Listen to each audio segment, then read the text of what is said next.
My dad got 65 years for what? For providing humanitarian aid to Palestinian children. And you're seeing the same thing happen right now with all these organizations trying to help the children of Gaza. Look at the defunding of UNRWA. Anyone who's trying to help Palestinians, this is a war against Palestinian children. It's not a war against anyone else. They don't want our children to grow up and to succeed. That is their goal. They don't want that to happen. Good morning, good evening, good afternoon, whatever time zone you're living in, it's time for Sumud. All about humanity, so this right here for everyone. Uplift, amplify, empower everyone. Good morning, good evening, good afternoon, whatever time zone you're living in, it's time for Sumud. On this episode of the Sumud Podcast, we uplift, empower, and amplify writer and activist Nida Abu Baker. Nida is the proud daughter of Palestinian political prisoner Shukri Abu Baker, who is the co-founder and CEO of the Holy Land Foundation. He is currently serving 65 years in federal prison for charitable work. Nida travels nationwide sharing her father's story and shedding light on the struggles of Palestinians under occupation. Guided by her father, Sumud, she passionately advocates for marginalized communities and combats harmful stereotypes. And we are your hosts, Hasan and Zaina Ashrawi. Please don't forget to subscribe to this podcast wherever you watch or listen, and follow us on social media, either at Sumud Pod or at Sumud Podcast. Thank you for joining us, Nida. Welcome. Thank you so much for having me. Nida, I got to ask you, you're doing all of these speaking engagements. You're staying very active. You're traveling quite literally all over the US, telling your father's story, telling your father's truth. The first question I have for you, really sincerely from my heart and from Zaina's heart, is how are you doing? How am I doing? It's a great question. Thank you for asking that. I think I'm doing okay. I'm doing the best I can in these circumstances. I mean, obviously, I'm not going to sugarcoat it or anything. It is stressful. It's very stressful. But I'm pushing through. I'm trying to stay positive. You know, things can be worse, and I'm just thankful for everything that I have, the house that I live in. I'm just thankful for my life and every opportunity that I have. Well, we are here for you, and we are so proud to spend time with you today to hear your story and hear your father's story. I do want our audience to learn a little bit about you. Who's Nida? Tell us about your experiences so far and sort of your whole story. So where do I begin? So I am a Dallas native, born and raised here in Dallas. I'm a Southern girl. You know, I like my cowboy boots and my country music. I'm as Southern as it can get. But I'm also very Palestinian. My parents are both from the village of Silwad, so we're Fallahi. And honestly, being a Palestinian living in Texas is just like perfect, you know. But I also come from like a multicultural family. My dad is half Italian, born and raised in Brazil, so I have roots all over. Someone who loves to learn about different cultures, different languages. I'm a very artistic person because of that as well. And so I was born into the whole Free Palestine movement, right? Like I was born into the world of the Holy Land Foundation. I grew up going to the office every day with my dad, like being there in his meetings. I'd be at the studio with him, watching him create his commercials from start to finish. And that really opened my eyes to things about Palestine, about the arts, about media, about everything in a way that I wouldn't have been able to see it now had I not gone through all of that as a young kid. And then at 10 years old, that's when I really woke up. The FBI stormed our house around 5 a.m. and we had guns pointed at our heads. My sister Sanabil was at the hospital at the time, and they raided every inch of our home. I had to escort an FBI agent into my sister's room, and she asked all about my sister. And then at 14 was the mistrial, 15 was the trial that ended in a guilty verdict. And that day was the day that I stood up and spoke out, and I haven't stopped since. So I've been doing this whole activism work for the last 16 years. I've been speaking nonstop for the last 16 years. So who am I? I'm a lot of things. But right now, I'm the daughter of Shukri Abu Baker, and I'm an activist who is devoting her life to freeing Palestine and our political prisoners. Yeah, I appreciate that. Who you are to us is a courageous young lady doing the right thing. And what is it that young say these days? Standing on business. That's what she's doing. Yeah. So just to talk about your father a little bit, such a kind and gentle soul. I want you to explain about the HL5 and the Holy Land Foundation in general, but talk about your dad a little bit. He was an artist, preacher, counselor, just a kind-hearted individual that I don't think the rest of the world really knows. So if you're able to share that, that would be great too. Yeah. So my dad, he was like a really important figure in our community, in the Dallas community in the early 90s, early 2000s. He was the one person everyone would call on, no matter what the problem was, whether it was a family situation, a business problem, or religious advice. People would come to him for everything.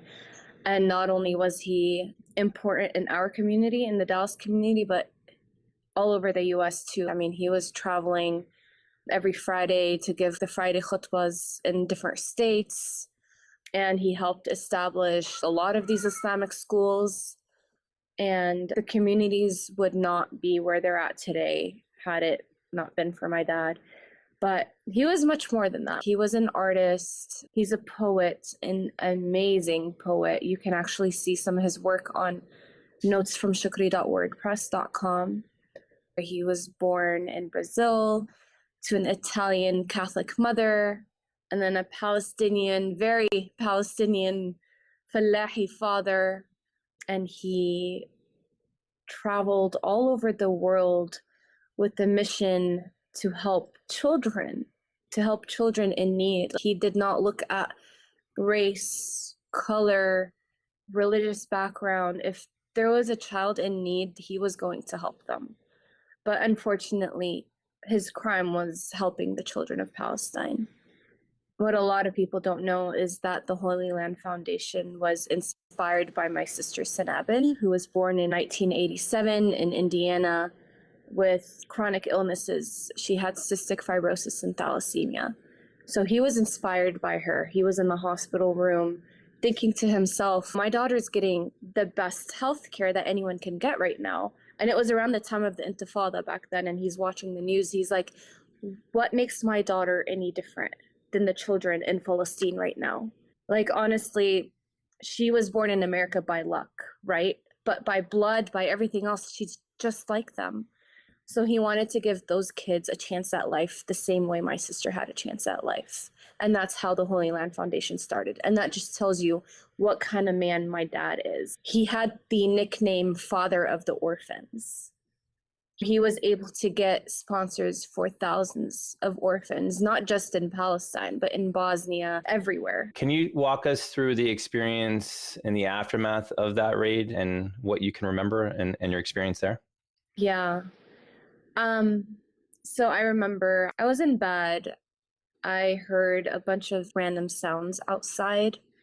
It didn't sound like anything normal. Those sounds woke me up. And then all of a sudden I heard the door knock really loudly.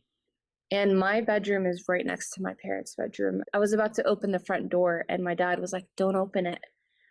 And I thought he said, open the door. So I am about to reach for the knob when all of a sudden my dad swept me off my feet. The door busted wide open and there was a stampede of agents just running through the home with guns pointed at our heads. It all happened at once. I can't even tell you how many rushed through our home. We had FBI agents and Garland PD. Some went to the left, to the right, straight ahead, but they rounded all of us up into the living room. And it was me, my mother, my father. They had put him in the front of the house already in handcuffs, like smashed against the wall. My little sister was only 3 years old at the time. And they picked her up from her crib. Imagine being a 3-year-old, waking up to a random stranger with a gun, picking you up and throwing you at your family in the living room. Imagine the trauma that you're going to have to live with. My sister remembers. And then my eldest sister, Zuhaira, she was 19 at the time. She was in her room all the way at the end of the house. And one of the FBI agents was like this 6 foot something, very heavy set guy. He barges into her room, basically pulls her out of bed, and she is freaking out. Imagine waking up to a random man, a stranger in your bedroom. And she wore the headscarf at the time, and he would not let her put it on. And she was like, can you at least let me put on my clothes? And he wouldn't let her put it on, and he like grabbed her, and she was left in bruises for a while, by the way. He dragged her to the front of the house, and I remember him telling my dad, you need to control your daughter. And my dad made a really sarcastic comment. He said, well, maybe if she knew what was going on, she'd behave so much better right now. Or maybe if there wasn't a random man storming into her bedroom, like she wouldn't have been acting this way. And then I remember the FBI agent took me to my sister's room, and I was a minor, like I was 10 years old. She took me to my sister's room and started asking me questions about my sister. And she was like, this is such a beautiful room. Who's it for? And I'm like, it's for my sister, Sanabil. And then she's like, oh, where is she? I replied back, she's in the hospital. You already know that. She kind of was like taken aback, like, oh, did she really say that to me? It was such a scary time. But looking back, my family, like we cope through humor, right? Like we look back and we actually kind of laugh about it. Even some of the things that my mom or my dad said at the time, they said it in a very sarcastic way that still made even the FBI agents laugh. This is ridiculous. But at one point, my father needed to use the restroom. It was 5 a.m. and they would not let him go in there alone. So he was like, all right, why don't you all join? It's a party. You know, it just shows the kind of person that my dad is. And then my mom, she was yelling hysterically. I remember one of the FBI agents was looking through the closets, and my mom was like, what do you think you're going to find? Are you looking for Osama bin Laden?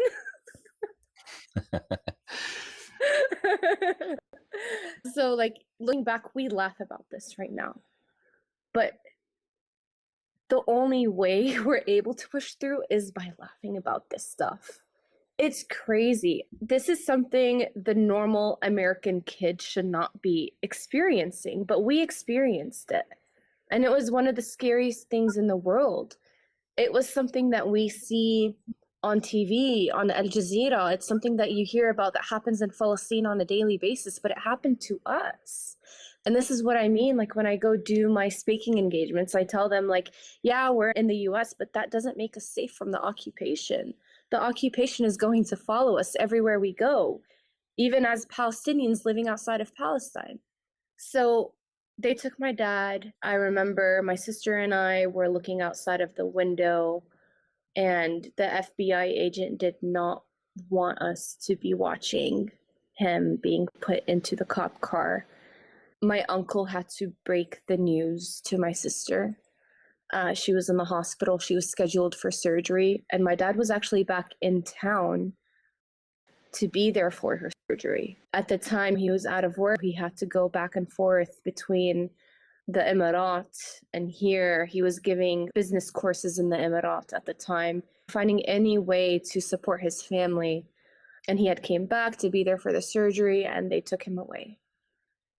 My uncle was afraid that my sister would find out from the news. He wanted to be the first one to tell her. And she was devastated. She's 7 years older than me. She was 17. She was at the children's hospital at the time. And man, the staff, I remember the staff, the nurses at children's hospital, they were so incredibly supportive. Everyone loved my dad. They were crying for my dad. That just shows you. My dad would be getting coffee for all the nurses. My dad would be cracking jokes with all the nurses, because these are the people involved in treating his daughter, right? And then after all that happened, it kind of felt eerie, right? Like my dad's face was plastered all over the news. Hasan and Ashi's face was plastered all over the news, all over the TV. We lived in the Garland-Richardson area of Dallas, and the community was still really small. Dallas was not as big at the time. Given that you are a Muslim hijabi, my dad's face was a very familiar face, like, we're going to get stared at. I remember one time my sister and my dad were driving in the car, and this man stood in front of their car, threatening my sister for being a hijabi. It was honestly such a scary time, especially post 9/11. The HLF did shut down also 2 months after 9/11. 3 years later, we had the FBI storming through our home.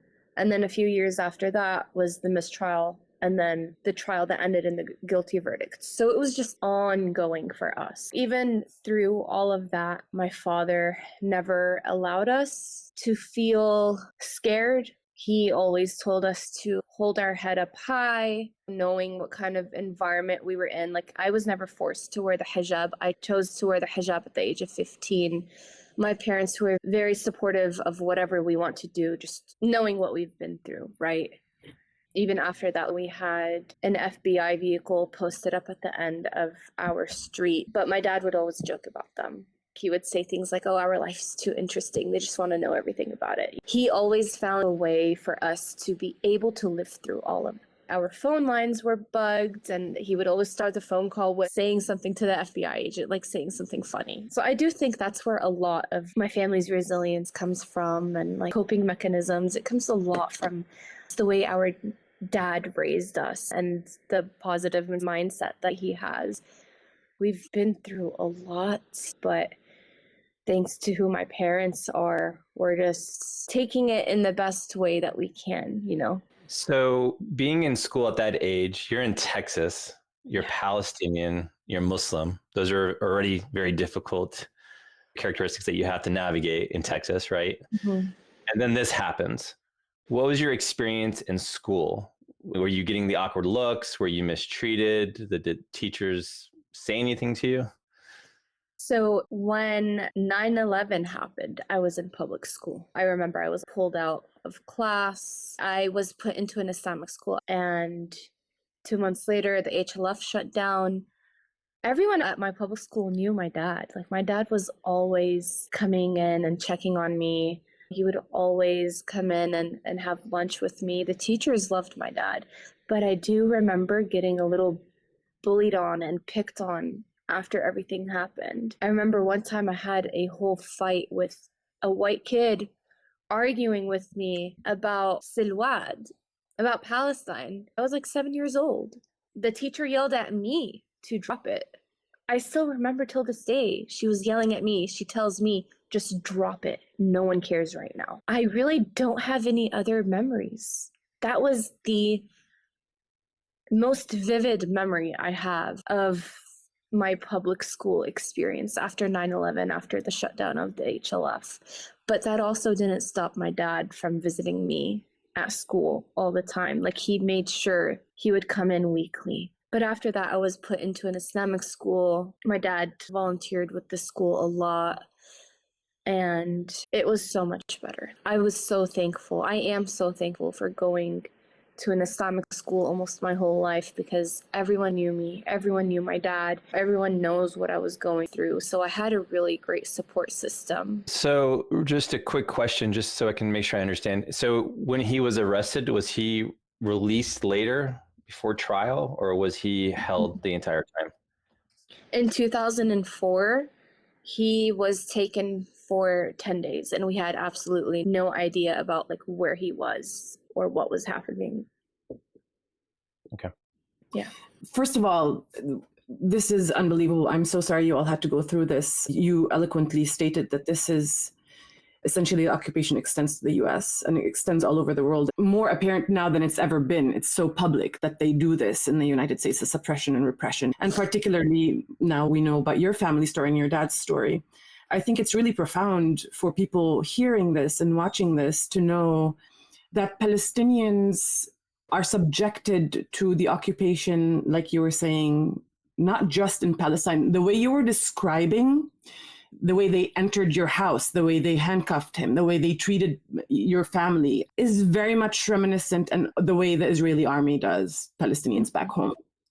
You are not less Palestinian because you're not in Palestine, right? You are Palestinian no matter where you are. And it's personified in these moments that we have living in the United States, right? The United States and Israel are very much on the same page on that issue. So it's really profound that your family has continued to speak up and be on the forefront of this conversation relentlessly, because like your father's work and the foundation's work, it's not just about an individual, it's about the collective. And it's beautiful the way you all continued the fight. But just to take a step back, because I think a lot of the listeners don't know what the Holy Land Foundation is. Can you tell us a little bit about what the Holy Land Foundation is, how it started, why it started, and a little more technicalities of the foundation? So the Holy Land Foundation was the largest Muslim-owned charity in the USA, and it was on its way to being the largest in the world. Their mission was for need, not creed, right? They sponsored orphans all over the world, including Palestine, and they did much more than that. They built hospitals, they built schools, and they also even helped our communities here in the USA. They had food drives for the houseless here in Dallas all the time. My father believed in order to help our people back home, we have to help strengthen our communities here first, right? Because we're here, we're living in America. We are Americans. So we have to help our Americans, brothers and sisters as well. So they did food drives. I remember going to churches with my dad growing up. They did a lot of interfaith work as well. They really didn't look at race, color, or religion. They helped whoever was in need of help. The Holy Land Foundation was all like a community center here. They did a lot of youth programs. My father led a lot of youth summer programs, summer camps, basically teaching children about what it means to be a Palestinian, what it means to be a Muslim, giving them leadership tips and life tips as well. My dad would teach kids about growing your own business, and they were so ahead of their time back then. And I think that's what was seen as the threat. The way they were moving so quickly, the way they were growing, the way they were helping Palestinian children succeed and have a chance at life. That is everything our oppressors don't want. They don't want us to grow and to succeed. They don't want us to rebuild Palestine or have the resources to rebuild Palestine. The Holy Land Foundation was much more than just an organization giving back to orphans. They were a staple of our community. My dad was the founder and CEO, and he teamed up with Hasan al-Ashi, the co-founder. They moved from California, where the idea all started, and established it in Dallas, Texas, in Richardson, Texas. My father was inspired by the birth of my sister, Sanabel, who was born with 2 chronic illnesses. My parents had also lost a son 2 years before her. A nurse had accidentally punctured a hole in his lung when she was trying to just put in a feeding tube. My mom and dad were only like 21, 22 at the time, going through all of these things at such a young age. They came to America to live that American dream. They were still living the reality of Palestinians. So given the circumstances that my parents went through, they were inspired by all of that. They were inspired by the grief that they had to go through. They were inspired by getting another chance at life. So they wanted to be the people who gave other children a chance at life. Are you in touch with your dad right now? Or do you guys get to see him? Do you get to talk to him? Yeah, my dad is in a maximum security prison. He's in USP Beaumont. It is one of the most violent and deadliest federal prisons in the USA. Supposedly, we're allowed to talk to him every day. They have visits once a week, but that is almost impossible given the prison that he's in. They are almost always on lockdown. And what lockdown means is, think of solitary confinement. He's not allowed out of his cell. They lock the whole prison down because of something one inmate did, or because they don't have enough staff that day or whatnot. There can be any reason. to put them on lockdown. But a majority of the time, they are on lockdown because of gang fights. My dad has seen people get murdered in front of him right before his eyes plenty of times. My dad is literally in his own war zone. This prison, I think of it as a war zone. If you are at the wrong place at the wrong time, you can be next. In fact, my dad has had 2 near-death experiences. One was 2 years ago when he landed in the hospital. Someone was stabbed and thrown onto his table during lunch. And then the CEOs came and sprayed the gas fumes, and it caused my dad to fall unconscious. His lungs collapsed, and we didn't even know till 2 days later. So yes, we're able to talk to my dad. We're able to visit him, but we hardly talk to my dad. It's just whenever they let them out of their prison cells, whenever they feel like it. And when they do let them out, during that 1 hour, my dad has to choose. Does he want to go take a phone call? Does he want to go answer emails? Does he want to take a shower? Because mind you, the line itself to take a shower, the line itself to get a phone call can take up to an hour. So a lot of the times we'll be like, hey, Baba, how are you? Kifak, we're doing good. All right, you got to go? All right, bye. It's exactly like that. The phone calls are supposed to be 10 minutes long, but we hardly ever get the full 10 minutes. And then visits are every Wednesday. Of course, it's a weekday. People work 9 to 5s. My dad is 5 hours away by car. Beaumont, Texas is east of Houston on the border of Louisiana and Texas. We're all the way up in Dallas. If we want to go, we have to drive like the day before, get a hotel, see him in the morning, and then drive back. I've done it to where I go and drive back on the same day, but it's so stressful. You do what you have to do. My dad used to be in a communication management unit, the CMU, aka he was in Terre Haute, Indiana. And this prison is majority Muslim. It's a Muslim majority prison. When my dad was in the CMU, he had to be on suicide watch. He had to go every hour, check in with the CEO, say, hey, I'm still here. And visits were behind glass. Oddly enough, when my dad was in the CMU, we were able to talk to him more on the phone. Just because one prison is a communication management unit and one isn't, that doesn't mean one is better than the other. A prison is a prison. A federal prison, a maximum security prison, is still a maximum security prison. But what made it harder when he was in the CMU was my sister's condition, Sanabel. She was on oxygen for the last few years of her life. And we would have to drive 18 hours. She had the oxygen tank, and we would have to go find like a clinic halfway to fill up her tank.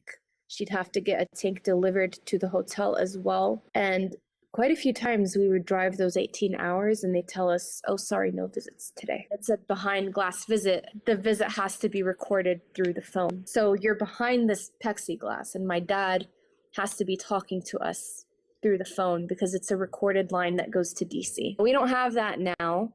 The visits are in person, they're contact visitation, but there are like 2 tables in between us, and it's still really hard to hear him because we're in a visitation room with a bunch of other inmates and everyone is like speaking over each other. But alhamdulillah, I'm thankful that he's not 18 hours away. When he was in the CMU, we spoke to him and we saw him almost just as much as him being much closer to home. He has been trying to move to a medium security prison. He wants to move to the prison right across the street, but they keep denying the requests. My father is not a violent person. He's not even in prison with a violent offense. He is a model inmate. Anyone in the prison will tell you that. Everyone at the prison respects my dad. He serves as a father figure to many of the young men in prison. A lot of the young men in prison are minorities, and a lot of them don't even know their dad. They were in prison at the age of 16 for something so stupid, and they're given these outrageous sentences because of their background, their color. And my dad has helped so many of those young men achieve their diplomas. He helped them get their GEDs.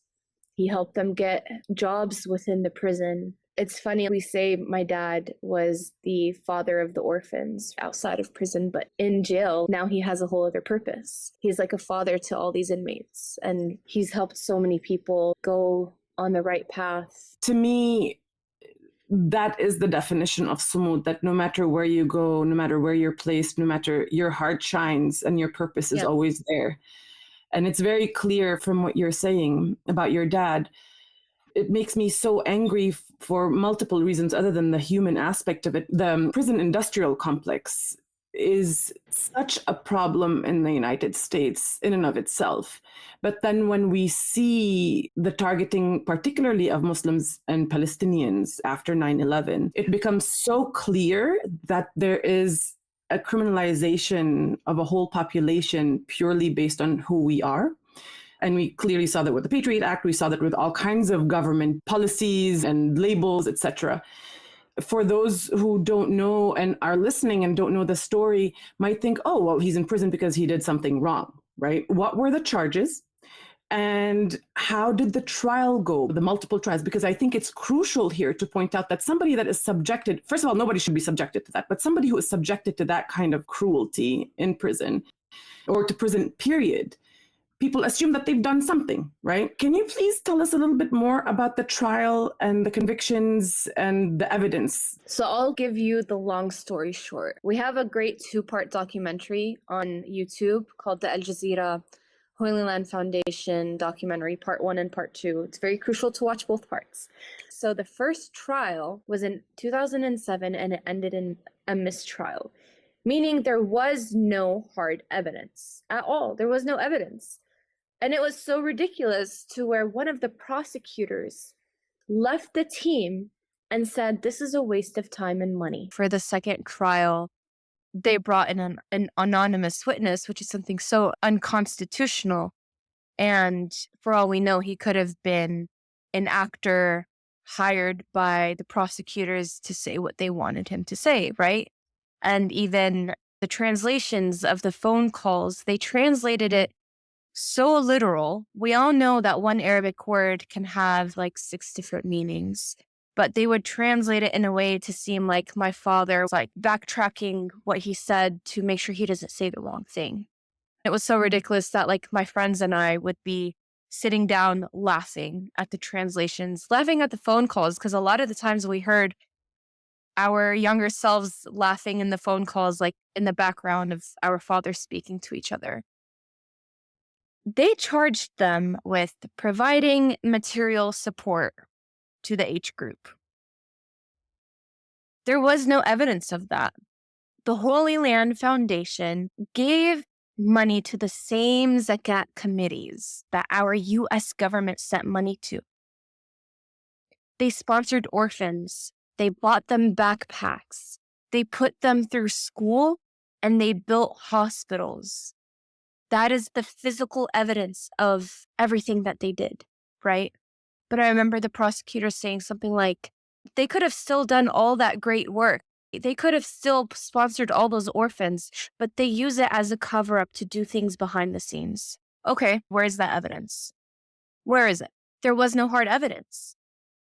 I remember on the day of the sentencing, one of the jury came crying to my sister after they heard the word 65 years. We had like a little recess. Everyone went out of the room to get a breather. She came crying to my sister saying, I'm so sorry. If I knew they were going to get 65 years, I would not have put in guilty. That's something you will not hear about on the news. You probably will never have her ever come forward and say that again. But she went to my sister and said, I'm sorry that they got a 65-year sentence. She thought they were going to get like 5 or 6 years. In fact, if this case had happened in Palestine, in Israel, in an Israeli court, they would have gotten like 10 years max. But my dad got 65 years. For what? For providing humanitarian aid to Palestinian children. And you're seeing the same thing happen right now with all these organizations trying to help the children of Gaza. Look at the defunding of UNRWA. Anyone who's trying to help Palestinians, anyone who's trying to help the Palestinian children. This is a war against Palestinian children. It's not a war against anyone else. This is a humanitarian issue. They don't want our children to grow up and to succeed. That is their goal. They don't want that to happen. So first of all, my heart hurts for you and your father. Losing a son in his early years and then losing his daughter. And he was in prison, correct, when your sister had passed away as well. And then going through all of this. It's hard to really, all I can say is my heart hurts. And I feel like, if I'm going to be really honest, I feel like we've all failed your father, including myself. Why didn't we speak up sooner? I think possibly many of us were afraid post 9/11. The Holy Land thing was this big abstract thing going on that was tied to terrorism and people kind of, stayed away from it. It's really difficult. And again, I think we failed, and hopefully we can get your father's story out there more and more. The one thing I want to ask you is I think you did get to see him in person one-on-one. And could you talk about that experience? So I don't think I've ever had a one-on-one sit down with my dad since I can't even remember. But let's just say I've lived many lifetimes since that has happened. I got married. I had a kid. I got divorced. All that happened and I never got to sit down and catch up with my dad. But I got to do that this summer. I drove there and came back on the same day, and it felt crazy. It was insane because, I know my dad, and I still remember my dad as the man that he was before prison, right? But when it's just you and him sitting down, I kind of zone out. Everything around me fades, and it's just him in front of me. And it was almost like I didn't recognize him. Like, he's old now. He's old. He has gray hair. He has all these wrinkles. He's balding. He's this tiny now. And he's sitting there. Physically, he looks different, but his laughter is the same. His smile is still radiant and glowing. His voice is still the same. So it kind of becomes this outer body experience, right? I'm just sitting here with my dad and I'm having this moment of realization, whoa, this is really where I'm at right now. This man right here in this khaki suit, this is my father. How is this happening? Where am I? I'm really in a maximum security prison. And I got to ask him things that I would not have been able to ask him if I was around my family. I got to catch up on 16 years of life. He even told me about the first time he was imprisoned after the raid on our home. I know my side of the story. Now it was my chance to hear his side of the story. He told me it was in the middle of the summer when they took him. End of July, beginning of August. Texas summers are hot. They took him, they put him in this tiny room. He said, of all the prisons that I have visited in the last 16 years, that prison was the worst. Those 10 days, the worst experience ever, because he was in a correctional institute. They put him in that tiny cell, no AC. He felt like he was suffocating. He had no medication. He had high blood pressure. They did not give him his blood pressure medication. The room was reaching 100 and over 100 degrees, no air. They would force him to strip. They strip searched him. And at one point, he was suffocating on the ground, begging them to open the door. And he was able to get a phone call in. And the first person he asked about after everything, the first phone call he got, he started sobbing and he asked about me. He said, "How's Nida?" Because I was the one who opened the door to the FBI. I was the one who opened the door and I saw everything. It's insane how even before imprisonment, my father and I had such a strong bond and connection. As I mentioned earlier, I was with him as a toddler, literally from birth. I was with him every single day at the HLF in his meetings. I was with him behind the scenes in the studio. I was with him. We were inseparable. I became an artist because I watched my dad create art.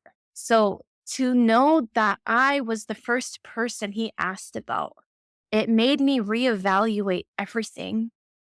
It made me realize I really am my father's voice. Everything I do right now is for my father. Like, I can't go a day without thinking about him. Even when I'm trying not to think about him, I'm thinking about him. I'm seeing something that reminds me of him. The other day, I went to the ER. I found out I have a herniated disc on my neck. They're taking me. I'm like half passed out. They're taking me to get my CT scan. And I look to the right and I see an inmate. I see an inmate in his bed and I'm getting emotional thinking about this. I see an inmate in his bed and a cop like over him. And I see that on my way to get a CT scan. And the first thing that comes to mind is that really what my dad looked like when he had to get rushed to the hospital? When he had the near-death experience? Do they really cuff him up and restrain him to the bed?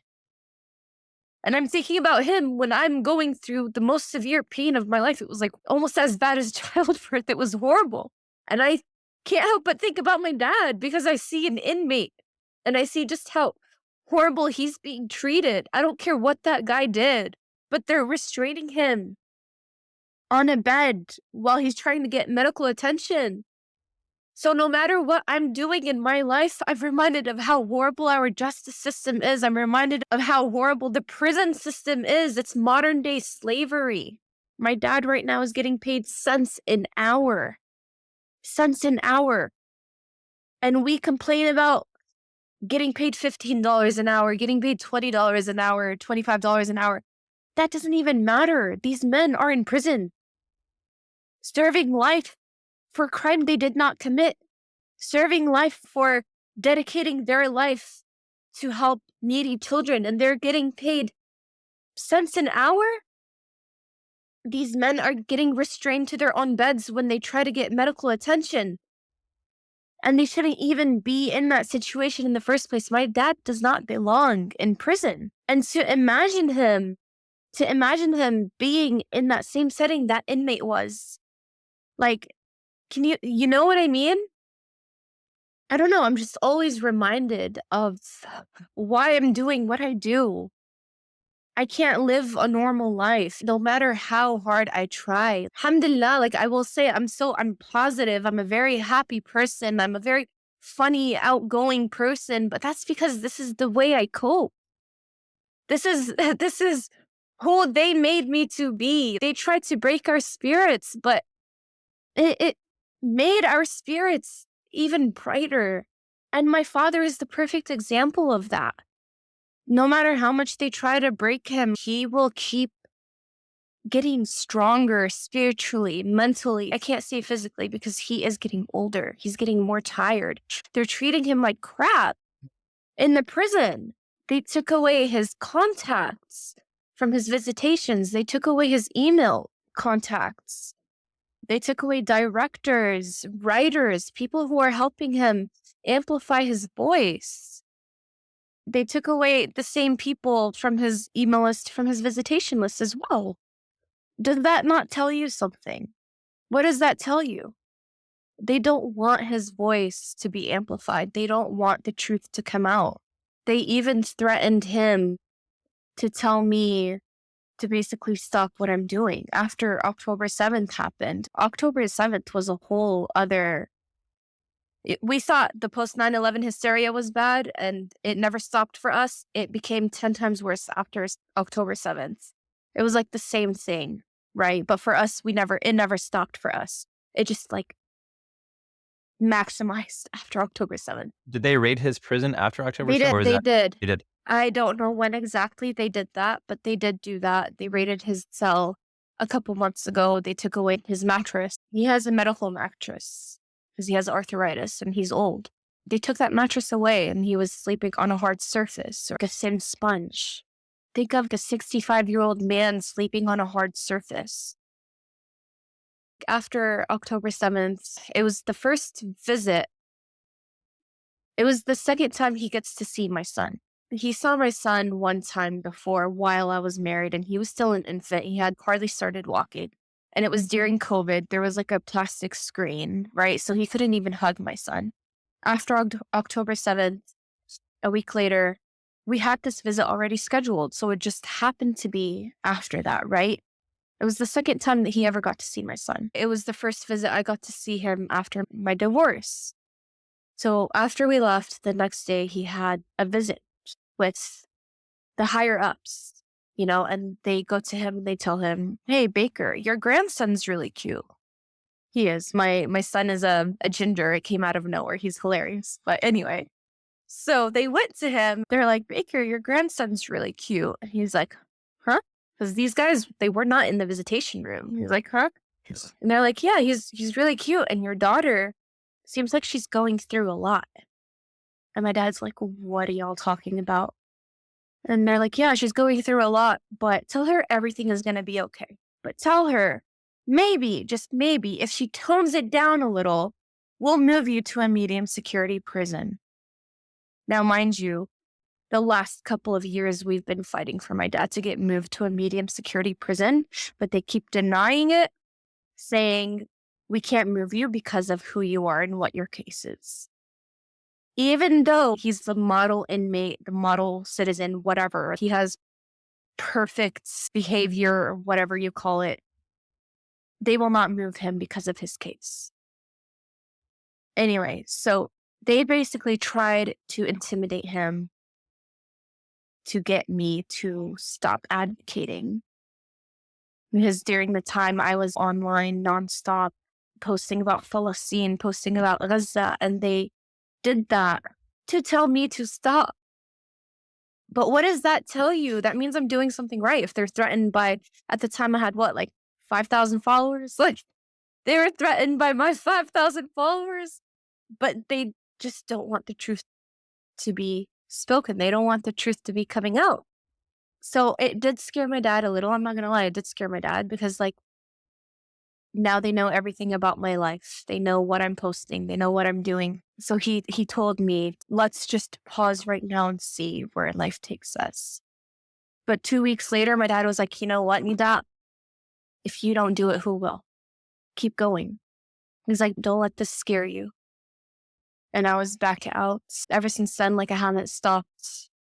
I haven't turned down any speaking opportunity. I'm not going to stop because like he said, if I don't do it, who will? I have a voice. I'm able to speak for my father. Right now, I am nothing more than just a vessel, a messenger, trying to spread his message, trying to advocate for him. And if I'm able to do that, then I'm going to take advantage of the very last word that I'm able to speak. Same with my hands and my legs. Like I'm going to keep marching for those who cannot. I'm going to keep writing for those who can't write. It would be a shame for me to be living my life and letting everyone suffer in silence when I can be advocating for them. I'm not going to let my dad die in prison. I'm not going to let everyone suffer in Gaza while I'm living my life. I feel like that's selfish. I don't feel right doing anything anymore. So yeah. Well, I mean, this exemplifies why Palestinians are defined by Sumud, why Palestinians are there constantly speaking up, constantly advocating. That's why they're not able to get rid of us. That's why they're not able to silence us. That's why they're not able to erase our history and our future, no matter what they do. And it really destroys the Zionists and their narrative because they know they can't beat the spirit and the will and the determination for liberation, both as an educational aspect of what happens to Palestinians, but also as an individual, as a human being. What you're going through is not normal. What you're going through, nobody should be going through, right? I just want to give you a hug. I've had a hard time holding back my tears, not because I'm sad, because the accomplishments, both your father's and yours and as Palestinians, are huge, but because of the injustice that is happening to Muslims back then and it has continued and will continue, Muslims and Palestinians. Yeah. It's as simple as back then, Chuck Schumer had something to do with this, Steve Emerson, ADL, we can go on and on. And that is by design. That is by design because once they see an institution or organization or an individual persevere, help Palestinians, elevate the Palestinians, it becomes an issue of politics and needing to shut it down. Problem there is that the people around, also by design, when they raided your house, the neighbors probably are thinking, what the heck is happening? And no matter what the story ends up being, there'll always be suspicion. And that's by design. Even if they went through trial and they were all exonerated and nothing happened, there will always be that stigma. And that's also by design, right? They do this constantly. They have continued to do this. Since then, it's continued. They do this regularly to intimidate and harass and go to the mosques and wait for people and do the manipulation that they did with you and your father. But more so now, I don't know if you know about this, but there's another bill that's come up. It passed the House. So far, it has not passed the Senate, luckily. But it's HR 9495. And it's basically, again, trying to criminalize organizations that work on Palestine under terrorism, basically. You know, I say this to say that this is a strategy. It is by no means an indictment. It's a strategy. It is to separate families. It is to stigmatize a religion and demonize a religion and to continue a fallacy of hate, a fallacy of evil as far as they're concerned for our communities.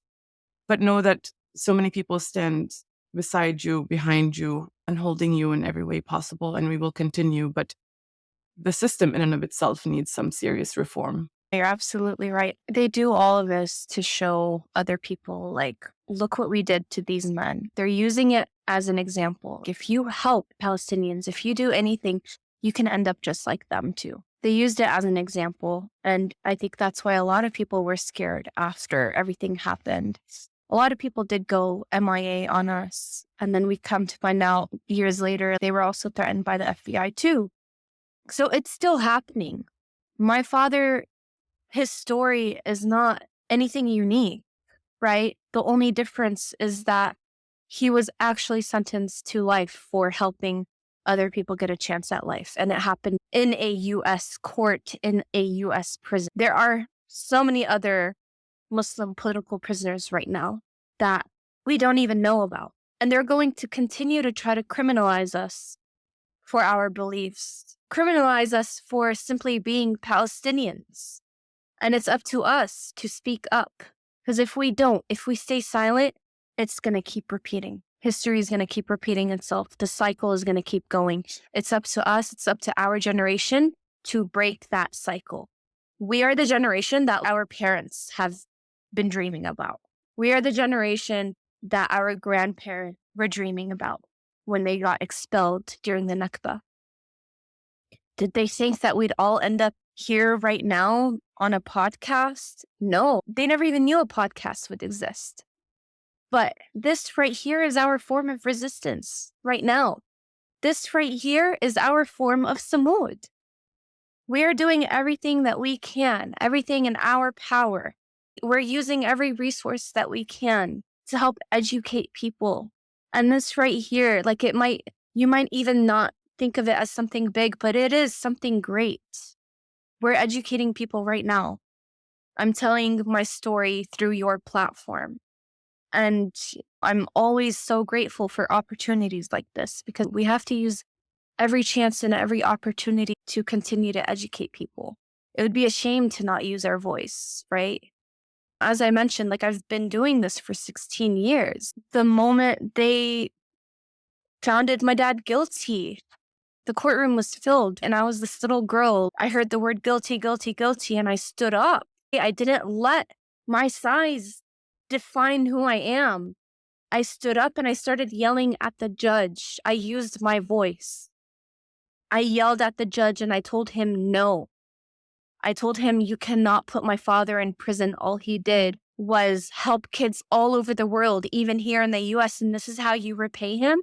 And I told him, my father is not an animal. You cannot put him in a cage. And me thinking to myself right now, saying this out loud, I can't believe that I was only a 15-year-old kid saying that to an old man, this judge who had all this power. I am proud of myself for doing that. I am so proud of my younger self. And I remember he told me, he said, if you don't sit down, young lady, if you don't be quiet, I'm going to have you arrested too with your father. And then I saw all these agents come around me. And my mom just stood up and she was like, no. And this right here is a perfect example of how resilient Palestinian mothers are. They're the glue of everything, right? She came in front. She stood in between these men and her 15-year-old daughter. She said, no, you can't take her. She's only a child. She had her arms out and everything. My mother, after she heard her husband was going to prison, she stood in between the guards and her daughter. And I just replay that scene in my head, and I think about how the mothers in Palestine are doing that on a daily. I think of Ahad Tamimi and her mother, right? Standing up against the occupation. This is what it means to be a Palestinian woman. We are not oppressed. We are not oppressed by our own people. We are oppressed by our oppressors. My father is the one who is motivating me. My father is the one who is encouraging me to go out, to travel alone, to speak. He is encouraging me. He's my number one fan. We encourage each other. Like, I get my strength from him. He gets his strength from me. And he told me not too long ago, if it wasn't for my mother, he doesn't know what he'd be doing right now. My mother gives him his strength. And how is your mother doing? She's okay. Yeah, how's your mom? She's okay. Honestly, it's not easy. She is the glue of our family. She just put through my sister through school. My sister's 24 years old, just finished her master's degree. My mom, she sacrificed her whole life for her daughters. Like, my eldest sister has her master's degree. My youngest sister has her master's degree. My mother is the one who pushed us through, and she didn't let any of this stop us from pursuing our dreams and our careers. My mother hates to see us mad or sad. She gets mad when she sees us mad or sad. She has like that very Palestinian tough love character, right? But she's such a strong woman. And she helps me take care of my son. I'm a single mother now, and I watched my mom become a single mother, take care of her daughters alone. She had to be there for my dad, right? But who was there for my mother? My dad was alone in a prison cell when his daughter died, but my mom was there to comfort him over the phone. When my mom saw her daughter die, she was with her in person, but I can't imagine how alone she must have felt going through that without her husband. Watching your baby die, holding her hand in the hospital room. And I haven't been the best daughter. I was the troublemaker of my family. I want to take this opportunity to thank my mother for everything that she did for us, for everything she did for us to push through, for us to be able to succeed at life. I haven't been giving her the easiest time either. I hate that she had to go through my divorce with me, but she was my number one. She was my rock. She was there for me. It hasn't been an easy couple of years, but my mom is the one who held us all together. So alhamdulillah for that. I just wish I can do more for her. I want to give her more, but inshallah, when my dad is free, I'm going to buy them the most beautiful house in Palestine, and we're all going to return. It'll all pay off in the end, you know? It's tough now, but it gets tough before it gets easier. You were saying how you gave her a tough time and you weren't an easy child, and she's still there and did everything and stood by you because you're a mom. That's what mothers do. We love unconditionally. There's nothing that can separate us from our children. And so Absolutely. So I wanted to read something from your blog from many years ago, and you can tell me to cut it Okay. out. I thought it was so powerful because we talked about stigma, right? And we talked about abandonment to an extent. You had said, I think this may have been in your 20s, I'll have you know that we, prisoners' daughters, have faced so many things in life. We are strong, but we are also human. In the end, we will get tired of all of this crap. To the worried parents out there, stop being afraid. Your little boy isn't little anymore. I understand your concern, but come on. The coast is clear. No FBI agent is going to go after your son for being with a girl whose father happens to be in jail for something he didn't do. Like, seriously. And then you later on go on to mention that for any of the suitors that did come about, you had asked them to write your father, which I thought was so powerful. What were you going through at those kind of stages of your early life? That's part one of the question. Part two of the question is, did anybody actually ever write your dad? Wow. I totally forgot about my blog. It's so funny hearing it come from someone else because, wow, that was actually go Nida. But yeah, so I think during that time, I was going through a lot of like boy drama. Let's just say that in my 20s. I think I was triggered by this one guy who, amazing person, but like they wanted to hold off on things until their dad got their citizenship or whatever. And I'm just like, what does that have to do with me? How is that fair for me? It's not fair. I mean, looking back now, I'm like, okay, yeah, I could have been nicer about it. But khalas, when you've gone through all of that, you just get so sick of these little excuses and you're like, okay, you know what? Next. I'm not going to sit here and waste my time and just like sit around and wait for my Prince Charming. I want to keep going on with my life. And if it happens, it happens. If it doesn't, it doesn't. I've had people write to my dad. I felt like people also take advantage of the fact that my dad is in prison. You know, they feel like I'm not worthy of a wedding or whatever. Well, actually, scratch that. I think they just feel like I wouldn't want that because of my situation and stuff. But no, like I still want to celebrate life. I still deserve to celebrate. I just feel like people think that a girl with her dad in jail would be easier to deal with because she wouldn't ask for a lot of things. And I only ask for like the bare minimum. That's all I want. I really don't care about the materialistic things. It's just like, I deserve the respect just like anyone else. Actually, I think I deserve more respect because of who my dad is and where he's at. Right now, I'm at a point in life where I want to relax. I think I deserve to enjoy life after everything that I've been through. So if you're not going to be here and support that, then I don't know what to say. I'm tired. I think a person coming into your life should add value to your life because I'm already paying my own bills. I'm doing my own thing. I'm taking care of myself.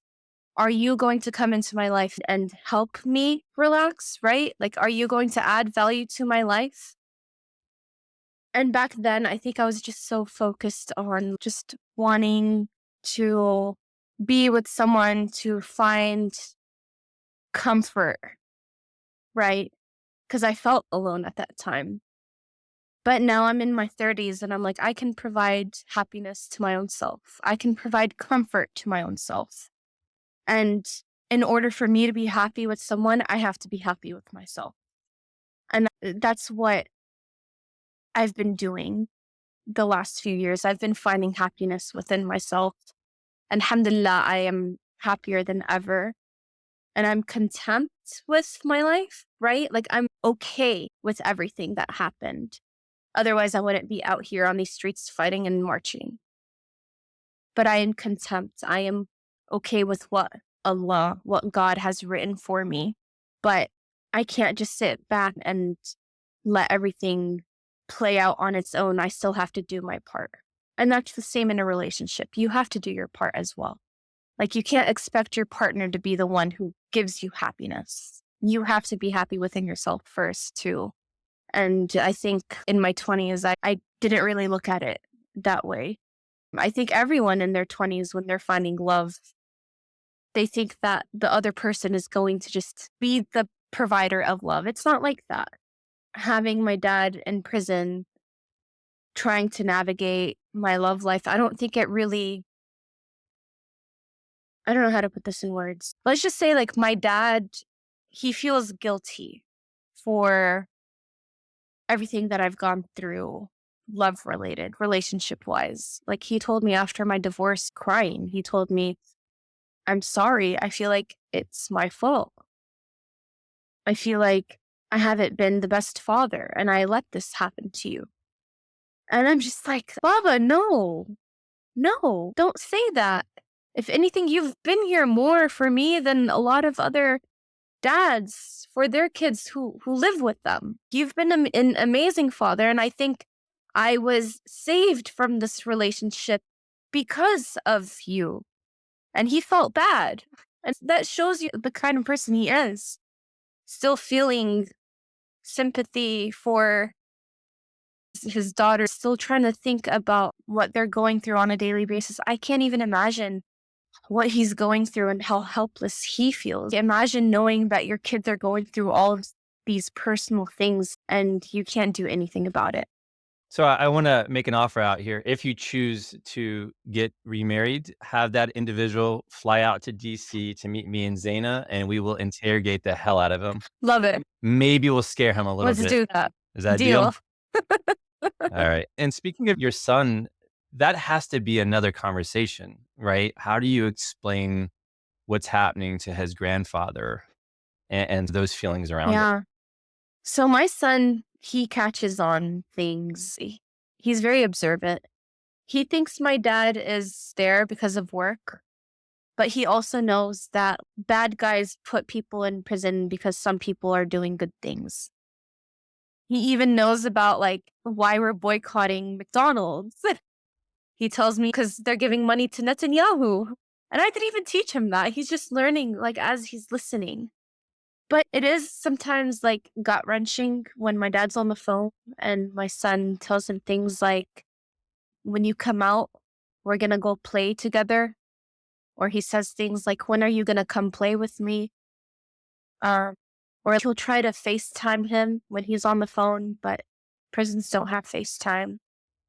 So those little moments where I feel it in my gut and it's like, ugh. So I don't really feel the need to explain things now. He's just learning on his own, just observing. But there will be a day where I sit with him and tell him what went down. And I don't know how I'm going to do that. I really don't. I think it's just going to come naturally because he already knows some stuff. And he's going to recognize that his grandfather is a hero without question. Yeah. Nida, what can those listening and watching do to help? Is there something they can support? Can they reach out to someone? How can people listening and watching help? So legally, we've exhausted almost every legal route. We are working on some things behind the scenes. However, what you can do as a person who wants to show support, I think number one thing is don't stop advocating for them. Reposts. Even if you have 5 followers, just educating 5 new people can make all the difference. So reposting content, sharing my dad's poetry, hosting events, letter writing events. My dad and Hasan and Ashi, they love receiving letters. They love knowing that they have people supporting them on the outside. They just can't write back. My dad is not allowed to write back after everything that happened in the last year because of Gaza. They had made it really tough on him. But write to him. He loves that. Even getting us to come out and speak about the case, about my family's experience, that also is very impactful. Just continue to educate yourself. Read Miko Pelad's book, Injustice. Watch the documentary. Do a little research, because, not everything that you're reading on the news is the right source to learn about the HLF. Just continue to educate yourself, educate others, repost content, host events, and just stay tuned, because if we ever need you to write to the prison, we're going to need all hands on deck. Okay, we're going to put it on the screen for those who are watching as well. Where do we write your father? I'll give you his address. Okay. It's going to go to the USP Beaumont. You have to be very careful when writing to him. You have to write only on notebook paper. Send it in a white envelope. You cannot write in Arabic or any other language. It all has to be in English. Just keep it short and sweet. And would you like to wrap up with maybe reading a poem from your father? Let's see. Which one should I read? I'm going to read a poem that he recently published.